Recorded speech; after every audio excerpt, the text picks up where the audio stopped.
Growing with green.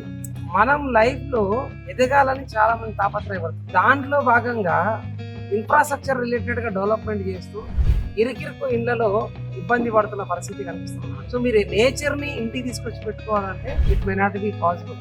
Artificial గా create చేసినంత మాత్రాన నేచర్ మీ ఇంట్లో ఉన్నట్టు కాదు. సో నేచర్ లోకే మనం వెళ్ళాలి. మరి అలాంటి ఏరియా హైదరాబాద్ లో ఎక్కడుంది? మనకు మళ్ళీ 10-20 years తర్వాత పొల్యూట్ అయ్యే అవకాశం ఉంటుంది కదా అని ఒక చిన్న డౌట్ రావచ్చు. బట్ మనకన్నా ముందల ఫ్యూచర్ అంతా గ్రీనరీగా పర్మనెంట్ గా నేచర్ లో ఉన్నట్టుగా ఉండే ఏరియా ఏమైనా ఉంది అంటే అది వికారాబాద్ లో మాత్రమే. సో వికారాబాద్ అనేది మనకు తెలంగాణ ఊటీ అని పేరుంది. ఆ ఊటీలో ఉండడానికి మీకు ఒక ఇల్లుంటే భవిష్యత్తు బంగారమయమే కదా.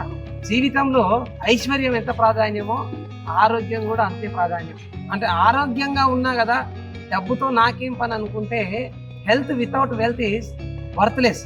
నా దగ్గర డబ్బు ఉంది కదా ఆరోగ్యంతో ఏం పని అంటే wealth without health is pointless. So ఈ రెండు ఉన్నప్పుడే హ్యాపీనెస్ ఉంటుంది. సో మీరు జీవితంలో హ్యాపీగా ఉండాలి, భవిష్యత్తులో బాగుండాలి అనుకుంటే ఇమీడియట్ గా వికారాబాద్ లో ఇన్వెస్ట్ చేయండి. సో భవిష్యత్తుని బంగారమయం చేసుకోండి, జీవితంలో ఆనందంగా ఉండండి. Do invest in real estate for health and wealth and happiness. Good luck.